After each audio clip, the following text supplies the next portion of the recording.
जी, आपको अंतर्राष्ट्रीय सप्तऋषि अखाड़ा उज्जैन से आपको महामंडलेश्वर बनाया गया है और इटावा का आपका पहली बार आगमन हुआ, तो क्या कहना चाहेंगे? देखिए, मैं सबसे पहले अपने पूज्य गुरुदेव श्री पंडोखर सरकार की कृपा से, उनके आशीर्वाद से जो मुझे यह पदवी प्राप्त हुई है, मैं सबसे पहले तो अपने गुरु का ही धन्यवाद देना चाहूँगा।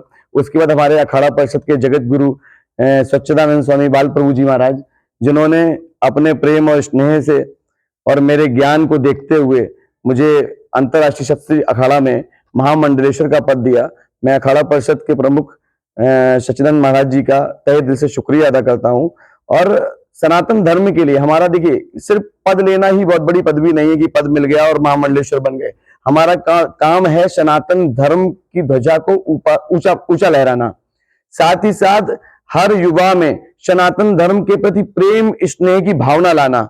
हमारा काम जाति पात में बंटना नहीं है, हमारा काम सिर्फ एक ध्वजा के नीचे पूरे भारत वर्ष को अखंडता की तरफ ले जाना, अखंड भारत का निर्माण करना हमारा ये एक दायित्व होना चाहिए, कर्तव्य होना चाहिए। साथ ही साथ हमको लोगों को मानवता सिखानी चाहिए कि आप एक दूसरे के प्रति जलन ईर्ष्या की भाव को छोड़कर, जातिवाद के द्वेष भाव को मिटाकर हम एक होकर अगर भारतवर्ष में अखंड भारत का निर्माण करेंगे तो हमारे भारतवर्ष का नाम अंतरराष्ट्रीय स्तर पर बहुत ऊंची स्थिति पर जाएगा और हमारा भारत विश्व में प्रथम स्थान को पा सकेगा। ठीक है, क्योंकि सनातन धर्म में जितनी ताकत है, जितनी हमारी ऋषि पद्धतियों में ताकत है, जितनी हमारे मंत्र शक्ति में ताकत है, उतने वीर्य विश्व में किसी और पद्धति में नहीं है।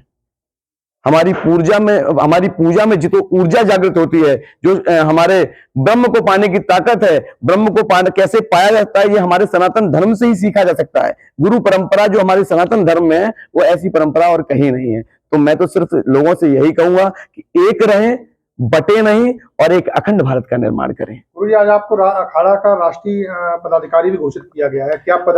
आज ही मेरा एक पत्र आया है कि जिसमें मुझे अखाड़ा परिषद के जगत गुरु बाल प्रभु जी महाराज ने हमें राष्ट्रीय संगठन मंत्री में का पदभार दिया है। साथ ही साथ उन्होंने राष्ट्रीय प्रभारी का भी दायित्व सौंपा है अखाड़ा से कि कैसे भी कर अखाड़ा का जो संगठन का उत्थान है उसकी बागडोर हमारे हाथ में उन्होंने सौंपी है। मैं तहे दिल से उनका शुक्रिया करता हूं और यह भी कहता हूं कि सच्ची कर्तव्य निष्ठा के साथ मैं इस पद का निर्वहन करूंगा और इस पूरे भारतवर्ष में अखाड़ा की तरफ से सनातन धर्म की ध्वजा लहराऊंगा।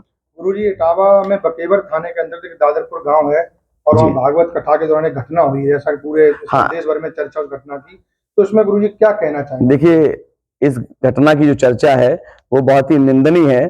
सबसे पहली बात तो मैं ये कहना चाहूंगा, वैसे मुझे इस घटना में बोलने का कोई दायित्व तो नहीं बनता, लेकिन बस मैं यही कहना चाहूंगा कि जाति पात को लेकर जो ये घटना हुई है वो थोड़ा सा हमारे समाज को नीचा दिखाती है। हम ये कहेंगे कि हमें सभी को बराबर का अधिकार प्राप्त है, लेकिन मानवता जरूर देखे। अगर व्यक्ति के अंदर दानवता है, मान चलो राक्षस थोड़ी ना व्यासपीठ पर बैठ जाएगा।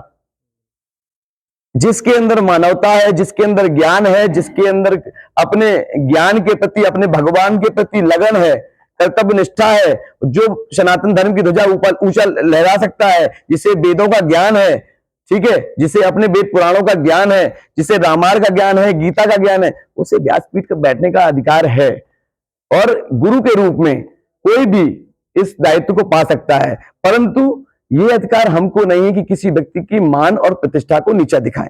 और हम सबसे पहले कहेंगे कि हम लोगों को सारी देश भावना छोड़कर इस भावना के तहत सभी को एक हो जाना चाहिए और एक होकर सनातन धर्म की ध्वजा को ऊंचा लेना चाहिए। ऐसा कोई कृत्य समाज में ना करें जिससे हमारे भारतवर्ष में, जैसे कि जो आप मीडिया में चल रहा है, इससे हमारा भारत बस क्या अंतरराष्ट्रीय स्तर पर ये न्यूज जा रही है कि यहाँ पर इतनी छोटी सी घटना और इस पे इतना बवाल मचा हुआ है। कोई भी ऐसा कार्य ना करे जिससे आपको भी नुकसान हो, हमारे देश को नुकसान हो, हमारे जनपद को नुकसान हो। हमारे जिले में जो आपने दंगा फसाद फैला रहे, ये गलत है, इसको नहीं करना चाहिए। जरा सी बात को मुद्दा बनाएं, इसको शांतिपूर्ण ढंग से कानून व्यवस्था का पालन करते हुए अपने कार्य को आगे बढ़ाएं और जो भी कानून का निर्णय आएगा वो निर्णय आएगा, वो जांच का विषय है। तो इसमें आपको बवाल मचाने की जरूरत नहीं है।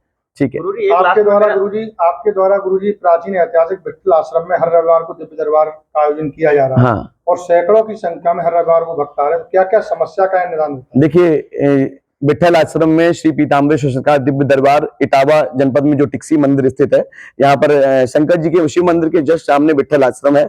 यहाँ पर हर रविवार को मैं आता हूँ और जिनकी भी दैहिक भौतिक समस्या, क्योंकि ये तपोभूमि है, स्वामी नारायण जी महाराज की तपोभूमि है, और इस तपोभूमि में वैसे भी दर्शन करने मात्र से ही सबकी समस्या का समाधान हो जाता है। यहाँ पर काली जी विराजमान है। अगर दर्शन करके, जरूरी नहीं आप दिव्य दरबार में आए, क्योंकि दिव्य दरबार में लोग कहते हैं कि दिव्य दरबार में जा रहे हैं, कहीं ऐसा तो नहीं महाराज जी कोई ठगी का काम कर रहे हैं। तो मैं तो कहता हूं कि दिव्य दरबार तो बहुत दूर की बात है, केवल आप माता के दर्शन करने मात्र से ही आपकी समस्या का समाधान होगा। क्योंकि मैं भगवान नहीं हूं, मैं ईश्वर नहीं हूं, मैं केवल गुरु रूप में आपको मार्ग दिखा सकता हूं, लेकिन मैं कहूं कि मैं समस्या का समाधान करता नहीं करता। ये देवी देवता जो हमारे इष्ट है, इष्ट बल पर जो हमारे कार्य हो जाते हैं वो हम कार्य करते हैं। लेकिन हम ये कह सकते हैं कि दैहिक भौतिक समस्या का समाधान विठल आश्रम में किया जाता है। और आपकी समस्या बताने से पहले ही मैं स्वयं अपने इष्ट बल के माध्यम से, अपनी गुरु कृपा के माध्यम से आपकी समस्या का समाधान भी करूंगा और उसको लिखूंगा भी, आपकी समस्या क्या है। गुरुजी, जैसे आप पर्चा बनाते हैं लोगों को, मतलब उनके शरीर देख करके ही आप बता देते हैं कि आपके अंदर ये प्रॉब्लम है, उसके बाद में उससे पूछते भी नहीं, उससे पहले ही आप पर्चा बनाकर आपने देखा अभी मैंने? बिल्कुल, अभी मैंने देखा है। आपने उनको किसी भी भक्त को आपने देखा और उसके बाद उसका पर्चा बना देते हैं, ऐसा आपके अंदर कहाँ से इस तरह? देखिए, सबसे पहली बात, कहीं ना कहीं गुरु कृपा, श्री पंडोखर सरकार जी, पर्चा बनाने की पद्धति में अगर देखा जाए तो श्री पंडोखर सरकार जो दतिया में विराजमान है, उन जो हमारे पूज्य गुरुदेव हैं, उनके मुकाबले आज की डेट में पूरे भारतवर्ष में कोई दूसरा पर्चा लिख ही नहीं सकता। उनका और किसी का note number, mobile number, PAN number, Aadhaar number, उनके अंदर वो क्षमता है कि वो धरती के पाताल के अंदर तक उनको देखने की क्षमता है, वो त्रिकाल दस्ता है। तो ऐसे गुरु की कृपा हमारे ऊपर हुई, ऐसे गुरु की कृपा हमारे ऊपर हुई कि उन्होंने अपना हाथ हमारे सर पर रखा। तो गुरु कृपा के साथ साथ उनके भी गुरु परम पूज्य श्री हाथीवान महाराज जी, जो बरहा शक्तिपीठ है, वहां पर बरहा धाम है, लाहौर के पास है ये, तो वहां भी पर्चा बनाने की प्रथा है, वो बरहा से ही शुरू हुई थी। पूज्य गुरुदेव के ऊपर इतनी कृपा हुई महाराज जी की। और आज की डेट में पंडोखर सरकार धाम एक ऐसा तीर्थ स्थल है जो कई एकड़ में बना हुआ है, जहां पर 12 शक्तिपीठ, मतलब 12 ज्योतिर्लिंग भी आपको मिलेंगे, महाकाली के दर्शन भी मिलेंगे, श्री हनुमान जी के दर्शन मिलेंगे, राम दरबार के भी दर्शन मिलेंगे, और 251 शक्तिपीठ हमारे गुरु जी बना रहे हैं।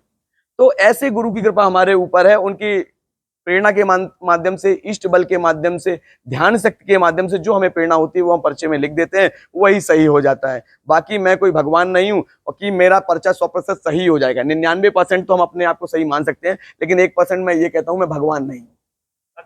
ये मतलब आपने जो पर्चा वाला काम जो शुरू किया है, मतलब जो आप लोग भक्तों के ऊपर अपनी कृपा बता रहे हैं, ये कब से चल रहा है? देखिए, मुझे अभी कब से इटावा में 2 वर्ष हो गए हैं, करीब 2 वर्ष पहले मैं यहाँ पर आया था। अब मैंने, ये बाबा जी की, हमारे स्वामी नारायण दास जी महाराज की तपोभूमि है, तो यहाँ पर मुझे लाया गया कि भाई आप उनके नाती हैं तो कम से कम आप यहाँ पर व्यवस्था देखिए आश्रम की। तो मैं यहाँ पर आया व्यवस्थापक के रूप में। मैं कोई यहाँ पर ये नहीं हूँ कि मैं इसका पीठाधीश्वर हूँ या बहुत कुछ है, मैं सिर्फ यहाँ पर एक सेवक हूँ, सेवक के रूप में काम कर रहा हूँ, और कोशिश करूंगा कि यहाँ पर जल्द से जल्द 10 महाविद्यापीठ की स्थापना हो जाए। इटावा में ये पहला मंदिर होगा, उत्तर प्रदेश का पहला मंदिर, जहां 10 महाविद्याएं एक साथ विराजमान होंगी।